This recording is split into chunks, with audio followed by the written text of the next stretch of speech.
না কেন সেখানেই আল্লাহ পাক রব্বুল আলামিনের নিয়ামত আছে। আল্লাহ পাক রব্বুল আলামিনের নিয়ামত বর্ণনা করে শেষ করা যাবে না। অর্থাৎ যে ধরনের নিয়ামত আল্লাহ পাক রব্বুল আলামিন আপনাকে দিয়েছে, ঠিক ওই ধরনের নিয়ামতের শুকরিয়া আপনাকে আদায় করতে হবে।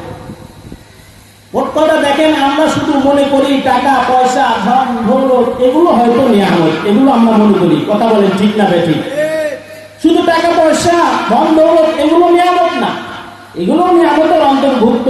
কিন্তু আমরা অনেক নিয়ামত ব্যবহার করে থাকি যেগুলো আমরা নিয়ামতই মনে করি না। যেমন সুস্থতা, এটা অনেক বড় একটা নিয়ামত। আল্লাহু আকবার। আল্লাহ পাক রব্বুল আলামিন যে সমস্ত অঙ্গ প্রত্যঙ্গ আপনাকে আমাকে দিয়েছে এবং এই অঙ্গ প্রত্যঙ্গগুলোকে যে স্থানে রাখার দরকার ছিল আল্লাহ পাক রব্বুল আলামিন ওই স্থানে রাখছেন, এটাও আল্লাহ পাক রব্বুল আলামিনের অনেক বড় একটা নিয়ামত। সুবহানাল্লাহ, অনেক বড় একটা নিয়ামত।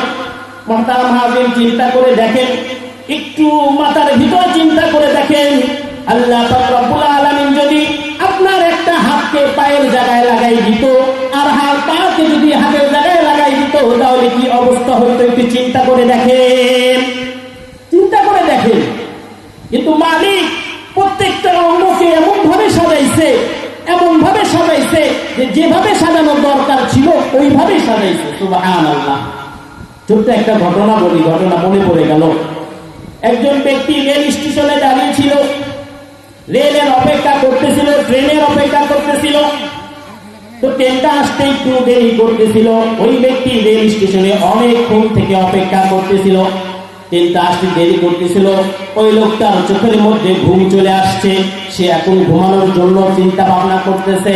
কিন্তু রেল স্টেশনে অপেক্ষা করার কারণে এই পরিমাণ লোক রেল স্টেশনে জমা হয়ে গেছে যে সে পাটা ছড়িয়ে একটু ঘুমাবে এমন কোনো সুযোগ তার ছিল না। এমন সুযোগ ছিল না যে পাটা ছড়িয়ে একটু ঘুমাবে, এই পরিমাণ সুযোগ বা জায়গা ছিল না। তখন ওই ব্যক্তি তার অন্তরের মধ্যে খেয়াল করতেছিল।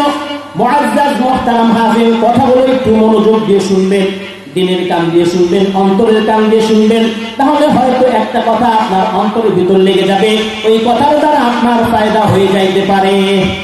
একটা কথা হেদায়েত পাওয়ার জন্য কি একটা কথাই যথেষ্ট। একটা কথার দ্বারা যদি আপনি হেদায়েত পেয়ে যান, তো দুনিয়াতেও আপনি পার পেয়ে গেলেন, আখিরাতেও পার পেয়ে গেলেন।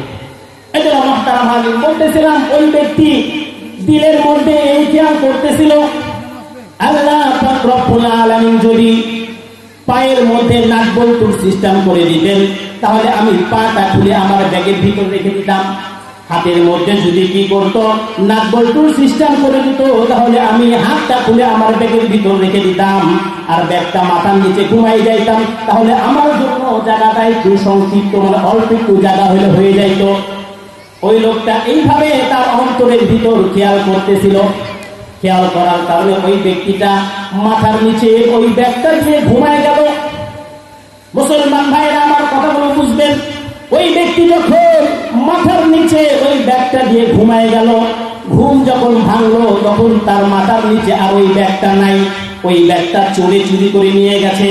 তখন ওই ব্যক্তি চিন্তা করলো আর আল্লাহ পাক রব্বুল আলামিনের কাছে শুকরিয়া আদায় করতেছিল যে আল্লাহ পাক রব্বুল আলামিন যে অঙ্গকে যে জায়গায় রাখছেন, ওই অঙ্গকে ওই জায়গায় রাখছেন, এটা আল্লাহ পাক রব্বুল আলামিনের অনেক বড় একটা নিয়ামত। একটু চিন্তা করে দেখেন, যদি তার ওই হাত দুইটা হারাই যাইতো, যদি তার পা দুইটা হারাই যাইতো, তাহলে তার কি অবস্থা হইতো? এই জন্য ওই লোকটি বারবার শুকরিয়া আদায় করতেছিল, বারবার শুকরিয়া আদায় করতেছিল। কিসের?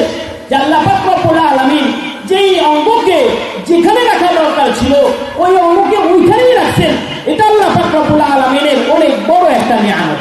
সুবহানাল্লাহ। আল্লাহ পাক রব্বুল আলামিন কোরআনুল কারীমের মধ্যে সুন্দর করে বলেন, ওয়া ফি আনফুসিকুম আফালা তুবসিরুন। হে লোক সকল, তোমরা তোমাদের দিকে তাকাও। কি বলতেছেন? তোমরা তোমাদের দিকে তাকাও, তাকানোর পরও কি তোমরা আমার শুকরিয়া আদায় করবা না? আফালা তুবসিরুন, তোমরা কি বোঝো না? অর্থাৎ তোমরা আমার শুকরিয়া আদায় করবা না? আল্লাহ পাক রব্বুল আলামিন কত সুন্দর দুইটা হাত সৃষ্টি করে দিয়েছে, কত সুন্দর দুইটা পা সৃষ্টি করছে, কত সুন্দর দুইটা চক্ষু সৃষ্টি করছে। এরপরে বলতেছে এই সমস্ত নিয়ে তুমি চিন্তা ভাবনা করো, আফালা তুবসিরুন, এরপরও কি তোমরা শুকরিয়া আদায় করতে চাও না? অর্থাৎ কি বলতেছে? শুকরিয়া আদায় করা ওয়াজিব, শুকরিয়া আদায় করতে হবে, নিয়ামতের শুকরিয়া আদায় করতে হবে। রাসূল কারীম সাল্লাল্লাহু আলাইহি ওয়াসাল্লাম বলেন, নি'মাতানি মাগবুনুন ফীহিমা কাসীরাতুন মিনান নাস, আস-সিহহাতু ওয়াল ফারাগ। কয়টা নিয়ামত নিয়ে আলোচনা করব, সবগুলো আল্লাহ পাক রব্বুল আলামিনের জরুরত, অনেক গুরুত্বপূর্ণ নিয়ামত। হাদিসের মধ্যে আল্লাহ রাসূল বলতেছেন, নি'মাতানি মাগবুনুন, এমন দুইটা নিয়ামত আছে যে নিয়ামতগুলোর মধ্যে মানুষ চরম পর্যায়ে ধোঁকা খায়, চরম পর্যায়ে ধোঁকা খায়। ফীহিমা কাসীরাতুন মিনান নাস, মানুষ চরম ভাবে এই নিয়ামতের মধ্যে ধোঁকা খায়। সেটা কি? আসিহাতু, অর্থাৎ সুস্থতা। এই সুস্থতা আল্লাহ পাক রব্বুল আলামিনের অনেক বড় একটা নিয়ামত। মুহতারাম হাজিরিন, সুস্থতার নিয়ামত কখন বুঝে আসবে? আপনি যখন সুস্থ আছেন তখন সুস্থতার নিয়ামত আপনি বুঝতে পারবেন না। আপনি যখন অসুস্থ হয়ে যাবেন তখন আপনার সুস্থতার নিয়ামত বুঝে আসবে। কথা বলেন ঠিক না ঠিক? প্রত্যেকটা মানুষের হসপিটালে যাওয়া দরকার আছে। প্রত্যেকটা মানুষের যেখানে পায়ের হসপিটাল, পঙ্গু হসপিটাল, সেখানে যাওয়ার দরকার আছে। হসপিটাল গুলো দেখলে আপনার ঈমান মজবুত হবে। আপনি যখন সেখানে গিয়ে দেখবেন এক ব্যক্তির দুইটা পা নাই, আল্লাহ পাক রব্বুল আলামিন আপনার দুইটা পা ভালো রাখছে, তো অটোমেটিক আপনার দুইটা পায়ের মূল্য আপনার কাছে বুঝে আসবে। প্রত্যেকটা অঙ্গ যখন দেখবেন এক ব্যক্তির চোখ নাই, তখন চোখের কদর আপনার বুঝে আসবে, চোখের মূল্য আপনার বুঝে আসবে। যখন দেখবেন এক ব্যক্তির দুইটা চোখ নাই, এক ব্যক্তির দুইটা হাত নাই, কিন্তু আল্লাহ পাক রব্বুল আলামিন আপনার সুন্দর করে দুইটা হাত দিছে, সুন্দর করে দুইটা পা রাখছে, তখন অটোমেটিক আপনার মুখ দিয়ে আল্লাহ পাক রব্বুল আলামিনের নিয়ামতের শুকরিয়া আদায় হয়ে যায়। এজন্য মুহতারাম হাজিরিন, আল্লাহ পাক রব্বুল আলামিনের শুকরিয়া আদায় করতে হবে, ওয়াজিব। শুকরিয়া আদায় না করেই বা কি করবেন বলেন? যে দুইটা চক্ষু আল্লাহ পাক রব্বুল আলামিন আপনাকে দিচ্ছে, এই অরিজিনাল চক্ষু আপনি কোথাও কিনতে পাবেন না, পাবেন? কোথাও কিনতে পাওয়া যাবে না। এই চোখকে হেফাজত করার জন্য মালিক কিভাবে চোখটাকে সাজাইলেন একটু চিন্তা করে দেখেন। পর্দার উপর পর্দা দিয়ে দিচ্ছেন, তার উপর আবার পর্দা দিয়ে রাখছেন, চোখের ভুরু দিয়ে রাখছেন, যেন চোখের ভিতর কিছু পড়তে না পারে। চোখের ভিতর যদি কিছু পড়েও যায় তাহলে আল্লাহ পাক রব্বুল আলামিন পানির মাধ্যমে সেই ময়লাটাকে বের করার ব্যবস্থা করে দিয়েছেন। বলেন সুবহানাল্লাহ। কি পরিমাণ নিয়ামত আল্লাহ পাক রব্বুল আলামিন দিয়েছেন, তারপরও মানুষ কেন এত অসহায়, এই নিয়ামতের শুকরিয়া আদায় করতে চায় না? প্রত্যেকটা অঙ্গ প্রত্যঙ্গের নিয়ামতের শুকরিয়া আদায় করতে হবে, কিন্তু মানুষ, আল্লাহ পাক রব্বুল আলামিন বলেন, ওয়া ইন তা'উদ্দু নি'মাতাল্লাহি লা তুহসুহা ইন্নাল ইনসানা লাযালুমুন কাফফার। আল্লাহ পাক রব্বুল আলামিন বলে, আমি তোমাদেরকে এই পরিমাণ নিয়ামত দিয়েছি, এই পরিমাণ নিয়ামত দিয়েছি যে নিয়ামতকে তোমরা গণনা করে শেষ করতে পারবা না। এরপর আল্লাহ পাক রব্বুল আলামিন আরো এক বলছেন, ইন্নাল ইনসানা লাযালুমুন কাফফার, নিশ্চয় মানুষ হলো জালেম এবং নাশকর বান্দা। আল্লাহ পাক রব্বুল আলামিন এই আয়াতে কেন বললেন যে মানুষ জালেম আবার নাশকর বান্দা? আল্লাহ পাক রব্বুল আলামিন এই যে কারণে কথা বলছে, আল্লাহ পাক রব্বুল আলামিন এত নিয়ামত দিলেন, এত নিয়ামত দিলেন, এত নিয়ামত দেওয়ার পরেও মানুষ যে শুকরিয়া আদায় করে না, হাত দ্বারা হাতে শুকরিয়া আদায় করার কথা ছিল কিন্তু করে না, হাত দ্বারা গুনাহ করে, হাত পা দ্বারা শুকরিয়া আদায় করার কথা ছিল, পা দ্বারা শুকরিয়া আদায় করে না, পা দ্বারা গুনাহ করে। গুনাহ করলে এটাও একটা জুলুম। জুলুম কাকে বলে? যে জায়গাতে যেখানে রাখার দরকার ছিল, যে জিনিসকে যেখানে রাখার দরকার ছিল ওই জিনিসকে ওই জায়গায় না রেখে আপনি যদি অন্য জায়গায় রাখেন তাহলে হলো জুলুম। গুনাহ করা এটাও জুলুম। আল্লাহ পাক রব্বুল আলামিন বলছেন, মানুষকে বানাইছে জান্নাতের জন্য। কথা বলেন ঠিক না ঠিক? আমাদের আসল ঠিকানা কোথায়? জান্নাত।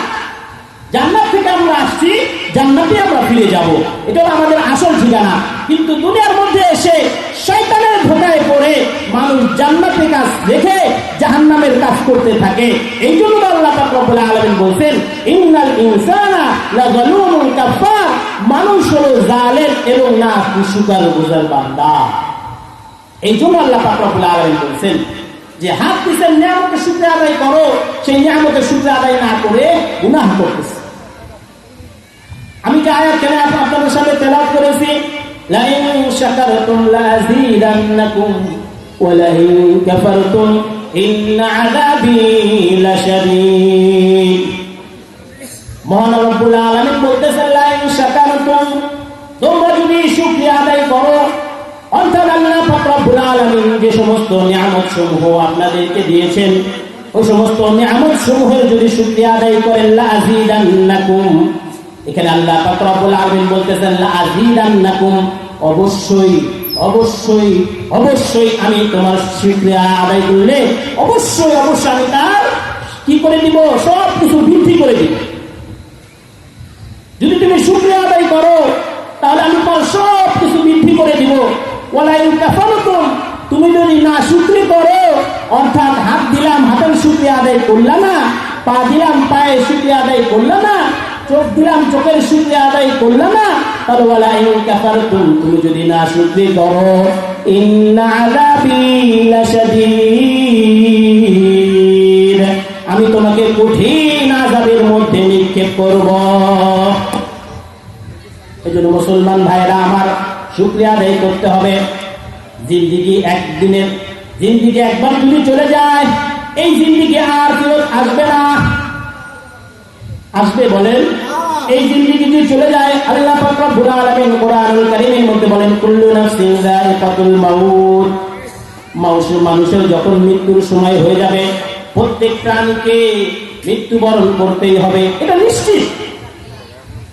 আল্লাহ পাক রব্বুল আলামিন কোরআনে বলেন ইলা আজালুহুম লা ইস্তাখিরুনা সাআতান ওয়া লা ইস্তাকদিমুন, যখন মানুষের মৃত্যুর সময় হয়ে যাবে, ও মুসলমান কি করতেছ? মুসলমানের যুবক ভাইয়েরা কি করতেছেন? কোথায় সময় ব্যয় করতেছেন? কোথায় সময় ব্যয় করতেছেন?